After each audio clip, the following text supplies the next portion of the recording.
বহুত দিনৰ পৰা আপোনালোকে মোৰ বহুত নিউজ শুনি আছে বহুত অপপ্ৰচাৰ চলি আছে যি নিউজ বাজি আছে তাৰ 10% সঁচা নহয়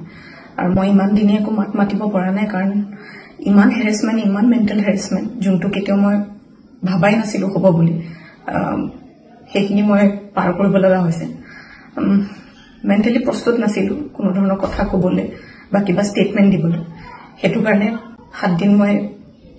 যেনে কটালো কিন্তু এতিয়া জোখতকৈ বহুত বেছি অপপ্ৰচাৰ চলিছে বহুত ধৰণে মোক সাঙুৰ খুৱাইছে বিভিন্ন ক্ষেত্ৰত ন্যায়ালয়ে মোক দুখী কৰা আগতে নিউজ মিডিয়াই মোক দুখী কৰি মোক এতিয়ালৈকে ফাঁচি দিছে মোক অলৰেডি মই দুখী বুলি কথা কৈছে আৰু বহুত ধৰণৰ নিউজ বিভিন্ন ধৰণৰ নিউজ য'ত মোৰ কেছটোৱে ট্ৰেডিঙৰ ওপৰত আছিলে কিন্তু এতিয়া কেছটো অকল মোৰ ওপৰত হৈ গ'ল আজি ফাইনেলি বহুত দিনৰ পিছত সাহস কৰি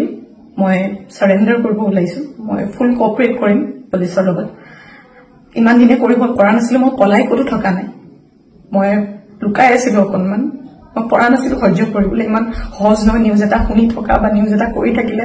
যি মন যায় তাকে কৈ আছে কোনো ধৰণৰ তথ্য নোহোৱাকে কথা কৈ আছে মই ভাবিছিলো ইমানখিনি কেতিয়াও নিউজ মিডিয়াই নকৰে ইমান তথ্য নথকাকে ইমান নিউজ নবজায় কিন্তু আজি নিউজৰ মিডিয়াৰ ফলত মই আজি দুখী গোটেই মানুহৰ আগত মোৰ মান সন্মান মোৰ মা দেউতা মোৰ পৰিয়ালৰ গোটেইবোৰ উলংঘ হৈছে আৰু এতিয়া আৰু ধৈৰ্য ধৰিব পৰা নাই চবৰ এটা সীমা থাকে সেইটো কাৰণে আজি মই সাৰেন্ডাৰ কৰিম আৰু মোৰ বিশ্বাস যে তথ্য চাই ন্যায়ালয়ে ডিচিশন ল'ব আৰু মিডিয়াৰ নিউজ চাই নহয় সো আজি মই সাৰেন্ডাৰ কৰিম আৰু মই ফুল কোঅপাৰেট কৰিম পুলিচৰ লগত আৰু মোৰ বিশ্বাস যে যদি মই সত্য হয় মোৰ কোনো ধৰণৰ শাস্তি নহয় আৰু বহুত ধৰণৰ নিউজ বিভিন্ন ধৰণৰ নিউজ য'ত মোৰ কেছটোৱে ট্ৰেডিঙৰ ওপৰত আছিলে কিন্তু এতিয়া কেছটো অকল মোৰ ওপৰত হৈ গ'ল আজি ফাইনেলি বহুত দিনৰ পিছত সাহস কৰি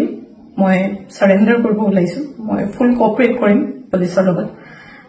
ইমান দিনে কৰিব পৰা নাছিলো মই পলাই ক'তো থকা নাই মই লুকাই আছিলো অকণমান মই পৰা নাছিলো সহ্য কৰিবলৈ ইমান সহজ নহয় নিউজ এটা শুনি থকা বা নিউজ এটা কৰি থাকিলে যি মন যায় তাকে কৈ আছে কোনো ধৰণৰ তথ্য নোহোৱাকে কথা কৈ আছে মই ভাবিছিলো ইমানখিনি কেতিয়াও নিউজ মিডিয়াই নকৰে ইমান তথ্য নথকাকে ইমান নিউজ নবজায় কিন্তু আজি নিউজৰ মিডিয়াৰ ফলত মই আজি দুখী গোটেই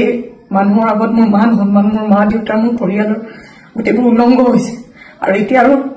আৰু ধৈৰ্য ধৰিব পৰা নাই চবৰ এটা সীমা থাকে সেইটো কাৰণে আজি মই সাৰেন্ডাৰ কৰিম আৰু মোৰ বিশ্বাস যে তথ্য চাই ন্যায়ালয়ে ডিচিশন ল'ব আৰু মিডিয়াৰ নিউজ চাই নহয় সো আজি মই সাৰেন্ডাৰ কৰিম আৰু মই ফুল কোঅপাৰেট কৰিম পুলিচৰ লগত আৰু মোৰ বিশ্বাস যে যদি মই সত্য হয় মোৰ কোনো ধৰণৰ শাস্তি নহয়